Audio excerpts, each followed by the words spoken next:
Hi, today we are going to make some wonderful anise seed cookies, or anise, however you say it, but I say anise seed. And these so remind me of my friend Wayne. And I have a story. If you go onto my food blog on www.cabeusser.wordpress.com, you'll see the story about Wayne and how we used to go to the St. Joseph altars. And that happens in March. But these cookies are perfect for the Christmas season also. And what we're gonna do, instead of doing like the different colored sprinkles, we're gonna use red and green. So we've got the red and green sprinkles here. This is a simple recipe, and as you can see, I'm having to use a different mixer because I burned out my speed control on my good mixer. So we've got the Kenwood, and the Kenwood has 600 watts of power, and I always keep a backup because you never know when you're going to need it. So in the mixer, I have 1/2 cup of butter, and I'm going to put 1/2 cup of sugar. And it's gonna get a little loud because I'm gonna go ahead and cream this. Let's get this going. Hang on for a second because I've been working on this butter here. Okay, now we've got it. We're gonna go ahead and turn this back on. We're gonna cream the butter and sugar until it becomes nice and fluffy. So it's gonna take a couple minutes. I'm gonna turn off the video and then come back with you. That took about a minute and a half. Now we're gonna add 3 room temperature eggs, the regular large eggs, and we're gonna go ahead and put that in there, and it's going to become light and fluffy. I have 1/4 cup of milk. Now I let the milk come to, not totally come to room temperature, but I did take it out of the refrigerator and put it on the side for a while. So we are almost there. Let me scrape down the bowl. I'm used to my big KitchenAid, and I have a special paddle on my KitchenAid that scrapes the bowl, so I don't have one on my Kenwood. But you know what? When you don't have all of your equipment and you have to make do, you do what you can. So anyway, here we go. And we'll get that going. This Kenwood went to Asia with me, and we used and abused it. We ground meat. I have all the attachments for it, and it was a wonderful, wonderful piece of equipment. Let's go ahead and scrape this bowl down one more time. You need to make sure that your butter is also room temperature and soft when you do this, because you don't want to have clumps of butter. All right, perfect. A little bit more. Make sure it's all mixed. These cookies are so nice, and they've got such a nice flavor. You're going to use 2 extracts. You're going to use vanilla extract, and then you're going to use this wrong extract. I'll have to stop and I'll have to get back with you. Hold on for a second.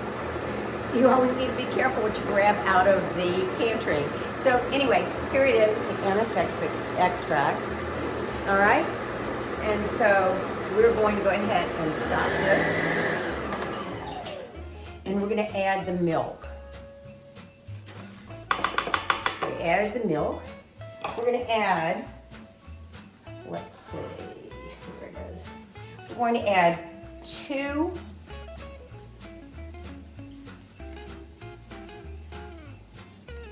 teaspoons of anise extract. So here's 1, and here's 2. And then we're gonna add 1/2 teaspoon of vanilla extract. We don't want that vanilla extract to take over the taste, so that's in there. Let's get that mixed up. So now we've got the milk and the extracts, both the extracts in there. You can find this on Amazon.com, and this anise extract is made by Olive Nation. So while that's going, we are going to come over here now. I'm pulling out my old sifter. This is an antique sifter. It's been around a long time. I think it was my grandmother's and then my mother's. We're going to take 3 1/4 cups of flour, and we are going to use 1 tablespoon of baking powder. So I'm going to go ahead and put the baking powder in the measuring cup, and we're leveling that off. There we go. So 1 tablespoon of baking powder. We're gonna put it in the sifter. And you know, sometimes I'll do things in my food processor and I'll whir it around and basically that sifts. But we're gonna do this in a real sifter. I don't know how many of you still have an old sifter, but I kind of keep my old things because you never know when you're gonna use them. Like my dad's old coffee French press. I have it, it's about 80 years old and maybe almost 100 years old. And when we had the hurricane a few years ago, nobody could have coffee except us because we didn't have, everybody did, you know, they didn't have a coffee press. So what happened, everybody had coffee makers that were electric and we had no electricity. So everybody came over to the house. This is when we lived in the Woodlands. It was fun. So we're sifting this right now with this old sifter. We're almost done. Almost done.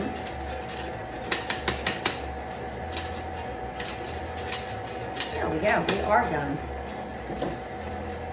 So we're gonna turn this off and gradually add some of this flour, just like that. I don't want to lose any. Now this mixer doesn't have a feed tube, so you have to be careful doing it by hand. There we go. Add a little bit more. Oh, it smells great. Smell that extract.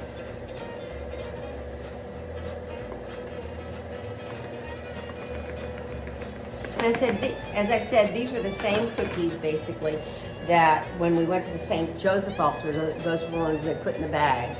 And they were excellent. I'm going to turn up the speed a little bit.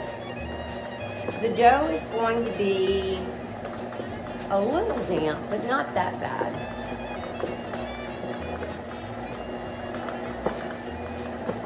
And turn it off, scrape it down, just like that. Scrape the sides. I miss my other paddles. Okay.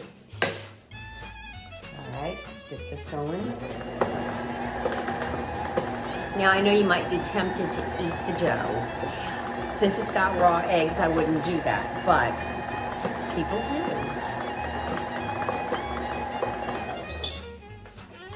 Okay, let me take this out here.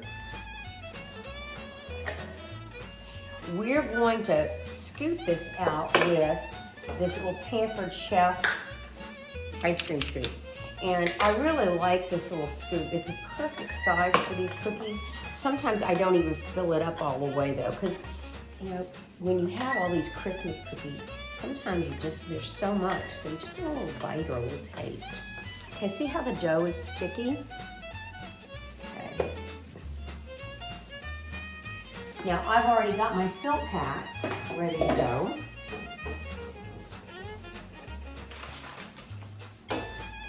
And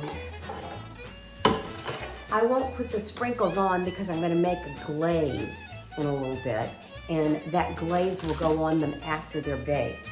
So we're going to take this out, and we'll go ahead and take a few of these, do a few of them so you can see. So see the dough, okay? And we're going to go ahead and drop them onto this baking sheet. And as I said, we're going to bake them at 350. And you need to keep an eye on them because you don't want them overdone. They'll be too dry. And so you just scoop out about 3/4 of one of the smaller scoops like this, and then just put it here. Leave enough space. They're not going to spread out because they don't have a lot of butter. So that's it. I'm going to go ahead and turn off the video now and finish scooping these out. It's going to make about 2 trays. Let's finish scooping it out, and then I'll make the glaze for you, and then we'll put it all together. So I just took these out of the oven, 11 minutes. They're soft. They're not too brown on the outside, so they're nice and soft. We're gonna let them cool off, but I'm gonna go ahead and show you how to make the glaze. So for the glaze, I've got 2 cups of powdered sugar, and I'm gonna stir it up so there's no lumps. And then I'm going to put a little bit over, I like a lot of anise, so I'm gonna go ahead and put a little bit over 1/4 of a teaspoon and put that right in there and mix that up. And my big dog wants to come in and I am busy right now. I'm gonna go ahead and add 3 tablespoons of water. Now, you can do milk or low-fat milk, whatever you would like. I'm gonna use water with this. So I'm gonna put not teaspoons, tablespoons, 2 and 3. And we're gonna whisk this up. Now, I don't wanna put it on when the cookies are too hot. So I'll wait a little bit. Now, right after I do it, right after I put the glaze on it, what's going to happen is we're going to need to put the sprinkles on. So the glaze is a little bit too thick, as you can see right here. So we're gonna add some more water. I'm gonna add probably another tablespoon, see how it comes out. And mix that around. We may even have to do a little bit more than that. Oh, it's almost there. So I think about another 1/2 tablespoon. Now remember, if you let this sit out, it's gonna dry, so you've gotta make sure that you use it pretty much right away. Let's see how the cookies are cooling. Yeah, they'll be okay. I've got another round in the oven. So I've got in the oven 20 more. I did 15 here. So I think we're gonna do just a tad bit more water. Okay, and whisk that in. And I'm gonna stop it for a second and I'm gonna move the mixer so you can see how I glaze these. Okay, we're back, we've got spoons, we're ready to go. So, what we're going to do is start off here. Get this whisk out. Make sure it doesn't mess up my stove too much. We're gonna go ahead and drizzle some of this on each one, just like that. And the next one. Next one.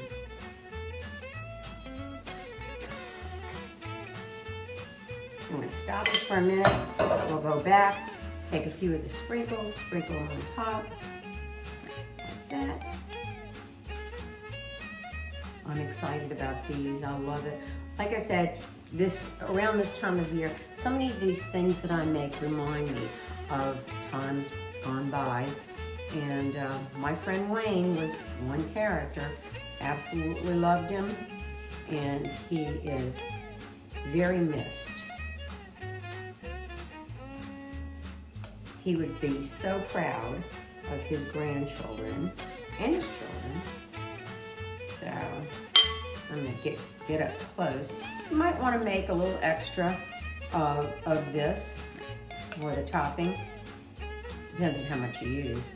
I may have to make a little bit more. Okay, let's go back with some more sprinkles. Sprinkles on each. Now I have these other sprinkles too that are chocolatey. You can use that too if you want.